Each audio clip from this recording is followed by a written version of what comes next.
Hi வீப்ளே trending நேயர்கள் எல்லாருக்குமே வணக்கம். நான் ஐசக். இன்னைக்கு வலைப்பேச்சந்தன் அவர்கள் ஒவ்வொரு வாரங்களும் புது படங்களை பற்றி நிறைய விஷயங்களை சொல்லுவார். இப்போ வந்த 3 படங்களில் எந்த படம் பெஸ்ட்டுன்றதையும் சொல்ல போகிறாரு. இந்த படத்துக்கு போங்கன்னு சொல்கிறாரா இல்லை போக வேணான்னு சொல்கிறாரா அப்படின்றத அவர்கிட்டே கேட்டு தெரிஞ்சுக்கலாம் வாங்க.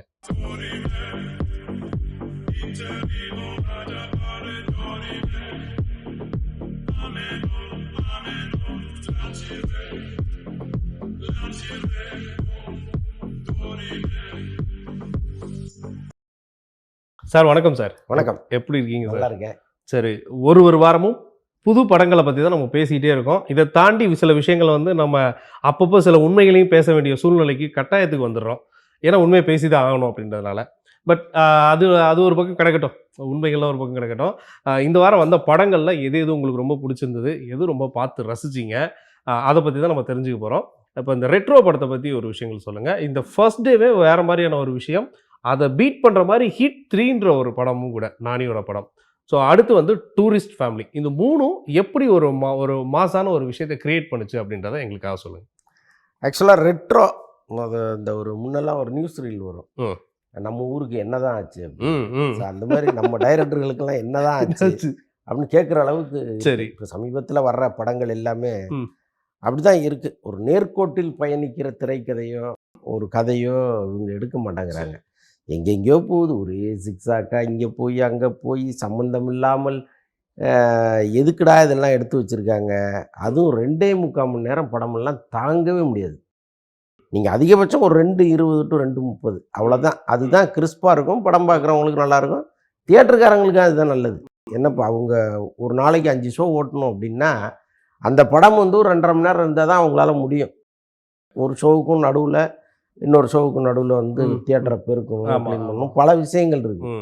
அப்படியே வரிசையாக அடிக்கவும் முடியாது. அப்போ 2.25 மணி நேரம் 3 மணி நேரம் படம் எடுக்கிற மகா புண்ணியவானுங்க இனிமேலாவது திருந்துனா நல்லாயிருக்கும். இந்த படமெல்லாம் நிஜமாக வெளியில் வரும்போது நல்லா இருக்குன்னு சொல்ல வேண்டிய படங்கள் தான். ஆனால் அந்த 2.25 மணி நேரங்கிறது நம்மளை ரொம்ப டயர்டாகிடும். அதுலேயும் காமெடி போர்ஷன் ஒரு போர்ஷன் ஒன்று பண்ணுறாங்க, சத்தியமாக சாவடிச்சிட்டாங்க. அப்படி தான் காமெடி எங்கேயோ போயிட்டுருக்கு. இன்னைக்கு காமெடியோட லெவலே வேற ஒரு இடத்துக்கு போயிட்டு இருக்கு. இல்லை, ஒருவேளை நீங்கள் சொல்கிறத பார்த்தா அந்த காமெடியோட ரீச்சு 2050 கூட அது சக்ஸஸ் ஆகலாம் இல்லையா? எப்போவுமே அப்படி தான் இருக்குது. நம்ம என்றைக்கோ அந்த படங்களை இன்றைக்கி கொண்டாடுற மாதிரி இப்போ இன்றைக்கி வந்த படங்களை அன்றைக்கி கொண்டாடுவோமோ என்னவோ தெரியல. ஏன்னா அவ்வளோ மோசமாக சினிமா போயிட்டே இருக்குது.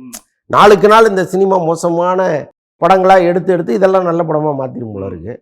பட் எனக்கு என்னென்னா, சூர்யா ஜெயிச்சாகணும்னு நினைக்கிற பல்லாயிரக்கணக்கானவர்களை நானும் ஒருத்தன்.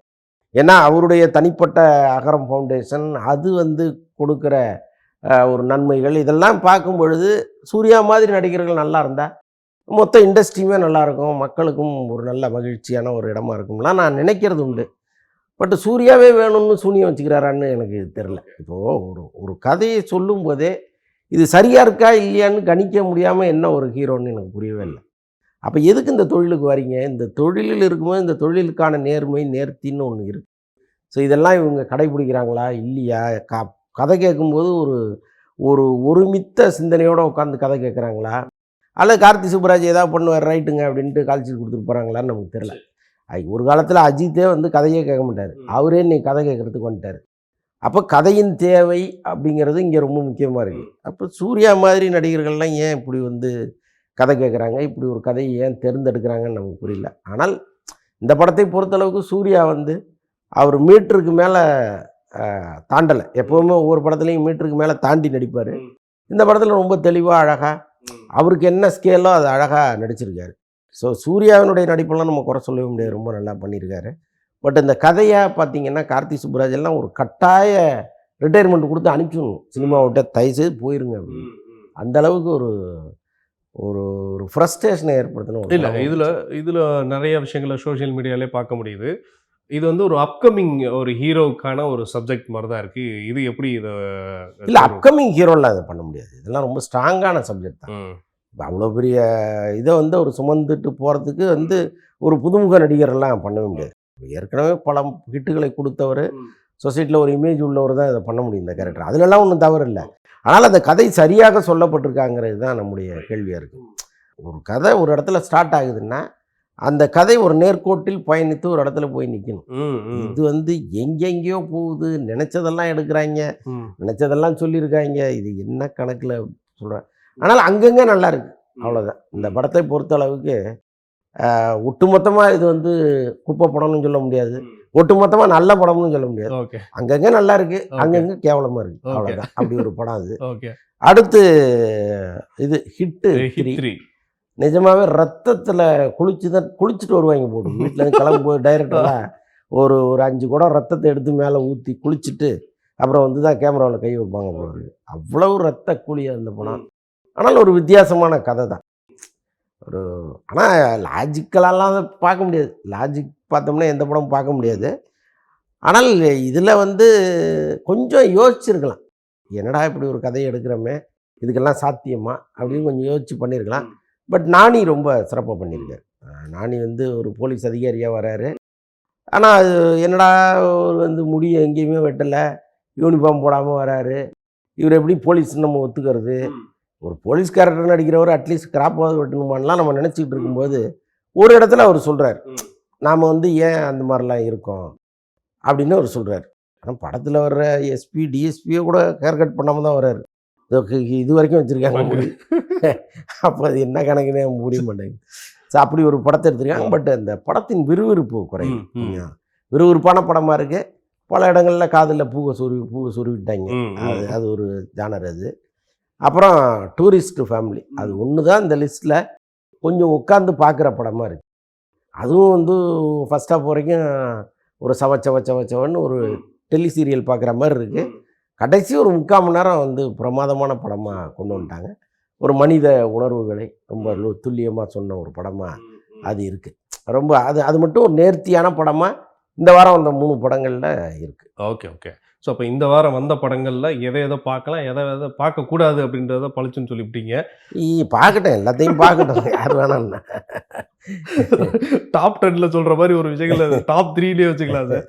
சரி, அப்போ டாப் 3ல வந்து 3மே பார்க்கலான்னு ஒரு விஷயத்த வந்து நம்ம வச்சுக்கலாம். அண்ட் அதுக்கப்புறம் வந்துட்டு சூரி அண்ட் சந்தானம். ஸோ இந்த 2மே வந்து காமெடிக்கான ஒரு ஜாம்பவான். இந்த 2 பேருக்குமே பட்டத்தை வந்து கரெக்டாக பிரித்து கொடுத்துடலாம். இந்தங்க நீங்கள் வச்சுக்கோங்க, நீங்கள் வச்சுக்கோங்க. சூரியன்லாம் காமெடி லிஸ்ட்லேயே வைக்க. அப்போ எப்படி சார், ஹீரோவா சார்? காமெடியன் கிடையாது, ஆனால் ஹீரோவா ஜெயிச்சார். Okay sir. காமெடியில் அவர் எப்பவுமே ஜெயிச்சது இல்லை. சரிங்க சார். அவர் வந்து காமெடியன் நான் இந்த காலத்தையும் நம்ம ஏற்றுக்கிட்டது அந்த பொரோட்டா காமெடி, அதுதான். அது மட்டும் கொஞ்சம் நல்லா இருக்கு. சரி சார். மற்றபடி அதுக்கப்புறம் பண்ணதெல்லாம் ஒன்றும் பெருசாலாம் சரி, அவரெல்லாம் காமெடி லிஸ்ட்டில் இல்லை. ஆனால் ஒரு ஹீரோவா ஒரு ப்ரொமோட் ஆனார்ல, அதில் ரொம்ப நேர்த்தியாக அடித்து பின்னிட்டார் அவர். சூப்பர். அடுத்தடுத்து அவர் கமிட் பண்ணுற படங்களும் ரொம்ப சிறப்பாக இருக்கு. அப்போ ஒரு ஹீரோவா அவரால் நிலைத்து நிற்க முடியுங்கிறத நம்மளால புரிஞ்சுக்க முடியும். சரி, இப்போ நீங்கள் சமீபத்தில் கூட மாமன் படத்துடைய ட்ரைலர் பார்த்துருப்பீங்க கண்டிப்பாக. ஸோ அது எப்படி இருந்தது? அந்த படத்துடைய வைப் என்ன மாதிரியான விஷயத்தை கிரியேட் பண்ண போகுது? பொதுவாக வில்லேஜ் படங்கள் வந்து எப்போவுமே இங்கே கேரண்டி. வில்லேஜ் படங்களை பார்ப்பதற்கு எப்போவுமே ஒரு கூட்டம் தயாராக இருக்கும். சிட்டியில் கூட நல்லா போகும். ஸோ அப்படிப்பட்ட ஒரு ஜானரில் ஒரு தாய்மாமன்கிறவன் எப்படி இருப்பான், அவனுக்கான குவாலிட்டி என்ன அப்படிங்கிறது தான் இந்த படம் சொல்ல வருது. பொதுவாக வந்து அக்கா மகள் மீது ரொம்ப பேரன்பு வச்சுருக்கிற தாய்மாமன்கள் தான் நம்ம பார்த்துருப்போம். ஆனால் ஒரு அக்கா மகன் ரொம்ப குட்டி பையன், அவனுடைய அன்பு, அவனுக்கு ஏற்படுகிற பிரச்சனைகள் தான் அந்த படமாக இருக்கும் போல இருக்குது. அந்த ட்ரெய்லரில் நம்ம ஈஸியாக புரிஞ்சுக்க முடியுது. ஆனால் அந்த குடும்ப உறவுகளை வலியுறுத்துகிற படங்கள் வந்து பெரும்பாலும் வரல. யாரோ ஒருத்தர் எடுக்கிறாங்க. ஒரு காலத்தில் வந்து நிறைய அந்த மாதிரி படங்கள் தான் வரும். அவ்வளோ அற்புதமாக இருக்கும். ஒரு குடும்பத்துக்குள்ளே இவ்வளவு பிரச்சனைகளா, இவ்வளவு அப்படிங்கிற மாதிரி இருக்கும்.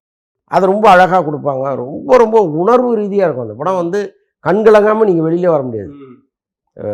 பாண்டியராஜ் கார்த்திகை வச்சு ஒரு படம் பண்ணியிருப்பார். அதெல்லாம் நீங்கள் கிளைமாக்ஸ் நெருங்க நீங்கள் உடஞ்சி நீங்கள் அழாமல் வெளியில் வரவே முடியாது. அப்படி போகும் அந்த படம். ஸோ அது மாதிரி படம் எடுக்கிற இயக்குனர்கள் நீங்கள் கொஞ்சம் ஏதோ தப்பித்தவறி ஒரு துளசி செடி மாதிரி அங்கங்கே வாழ்ந்துட்டு இருக்காங்க. ஸோ அந்த துளசி செடியாக அந்த பிரசாந்த் பாண்டியராஜ் இருக்காருங்கிற மாதிரி தான் நம்ம நினைக்க வேண்டியதாக இருக்குது. அந்த சீரியலில் அந்த ட்ரெய்லரை பார்க்கும்போது ரொம்ப நல்லா இருக்கு. அதே மாதிரி தான் இப்போ இந்த 96 படம் எடுத்தார்ல பிரேம், அவர் வந்து மெய்யழகன் ஒரு படம் பண்ணார். அந்த படத்தினுடைய லெங்க்த்து தான் பெரிய மைனஸே தவிர, அது மாதிரி இந்த உறவுகளை சொல்கிற படங்கள் வந்து இங்கே எப்போவுமே ஒரு வேல்யூபுளான ஒரு இடத்துல தான் இருக்கும். ஸோ அப்படி தான் இந்த மாமன் படத்தையும் நம்ம பார்க்க வேண்டியது. சிறப்பு சிறப்பு. ஸோ அதே மாதிரி வந்து சந்தானம் அவர்களுடைய இந்த டிடி ரிட்டர்ன்ஸ். ஸோ இந்த படம் வந்து அதாவது இதுக்கு முன்னாடி நம்ம சின்ன சின்ன விஷயங்களில் பார்க்கும்போது அவர் பேய் எல்லாத்தையுமே கலாய்ப்பார். பேயை கலாய்ச்சது அப்படின்னா யாருன்னு கேட்டால் சந்தானம். இதை தவிர வேறு யாரும் இருக்க முடியாது அப்படின்ற மாதிரி. பட் இவங்களோட 2 படமும் இந்த மே மந்தில் வந்து ரிலீஸ் ஆக போகுது. இந்த டிடி ரிட்டர்ன்ஸ் பற்றி கொஞ்சம் சொல்லுங்கள், என்ன மாதிரி? அதுதான் அந்த படத்தினுடைய ட்ரெய்லரும் ரொம்ப ரொம்ப சுவாரஸ்யமாக இருக்குது. இன்னொன்று இன்றைக்கி இருக்கிற காமெடி பஞ்சத்துக்கு சந்தானம் மாதிரி ஒருத்தர் வந்து திரும்பி மனசு வந்து வந்திருக்காரு. ஹீரோவெல்லாம் இருக்கட்டும்ப்பா, கொஞ்சம் மக்களை நல்லா வச்சுட்டு வருவோம்ட்டு வர்றாரு. அதை வந்து இன்னும் தொடர்ந்து அதை செய்யணும். இல்லை, நீங்களும் பல நிகழ்ச்சிகள்லாம் அந்த விஷயத்த சொல்லியிருப்பீங்க, கண்டிப்பாக அவர் பார்த்துருப்பாரு. ஆமாம் ஆமாம். சந்தானத்துக்கு வந்து நான் பெரிய ரசிகன். வடிவேலு மெல்ல ரிட்டன் ஆகியிருந்தார். அவர் இன்னும் அதே மாதிரி இந்த இதை பிடிச்சிட்டு அப்படியே வந்துட்டாருன்னா நமக்கு கொஞ்சம் இந்த பஞ்சம் தீராமல் இருக்கும். அது அது கொஞ்சம் நல்லாயிருக்கும். சந்தானம் வந்து இப்போ வந்திருக்காரு. ரொம்ப எதிர்பார்க்குற ஒரு படமாக அது வந்து. Okay okay. இப்போ அதை தொடர்ந்து பார்த்தீங்கன்னாக்கா வடிவேல் சாரோட படம் இப்போ கேங்கர்ஸ் வந்து சுந்தர்ஷி அவங்களோடது. ஸோ அதோடைய ஸோ கலெக்ஷன்ஸ்லாம் என்ன மாதிரியான ஒரு விஷயம்? ஸோ படம் வந்து வேர்ல்டு வைடு எப்படி அதோடைய ரேஷியோ என்ன மாதிரி இருக்குது? தமிழ்நாடு தியேட்டர்கள் அவங்களுக்கு எதிர்பார்த்த அளவுக்கு இல்லை. பட் அதர் பிஸ்னஸில் அவங்க பெரிய அளவு சம்பாரிச்சு. ஆக்சுவலாக வந்து ஹிந்தி ரைட்ஸு, ஓடிடி இதிலெல்லாம் ஒரு பெரிய அளவு அந்த படம் வந்து பிஸ்னஸ் ஆகிருக்கு. ஸோ வடிவேலு கம்பேக் தான். வடிவேலை பொறுத்தளவுக்கு அந்த படத்தில் வந்து கம்பேக்குன்னு சொன்னார், கம்பேக்காகவே வந்துட்டார். இன்னும் கொஞ்சம் அவர் கரெக்ட் பண்ணிட்டாருன்னா அடுத்தடுத்த படங்களில் அவருடைய இடம் வந்து ஸ்ட்ராங்காக இருக்கும். ஸோ அந்த மாதிரி வந்துட்டார். பட் அந்த படம் அடுத்து சுந்தர்சி அவர் எப்போவுமே வந்து அவர் ஜானரை அவர் விட்டு விலகினதே கிடையாது. ஸோ அடுத்த படங்கள் மூக்குத்தி அம்மன் 2 அவர்கிட்ட எதிர்பார்க்குற படமாக வரப்போகுது.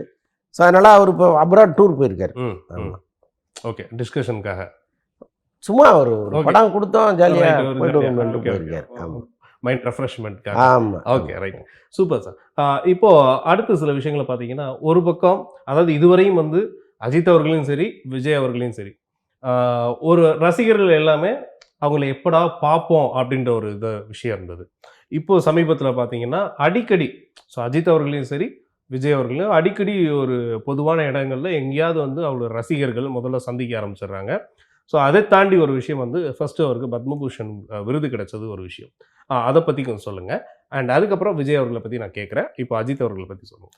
அதுதான், இப்போ அஜித் வந்து இவ்வளோ தூரம் இறங்கி வந்து நீங்கள் மக்களாக வர்றதுங்கிறது ரொம்ப ஆச்சரியமான விஷயமா இருக்குது. அவர் வந்து நிஜமாகவே அதை உணர்ந்துட்டாருன்னு தான் நம்ம நினைக்க வேண்டியதாக இருக்குது. ஏன்னா நாம் இந்த மக்கள் நம் மீது வைத்திருக்கிற அன்பை நாம் திருப்பி அவங்களுக்கு கொடுக்கணும் அப்படின்னு நினைக்கிறது நல்ல விஷயம்.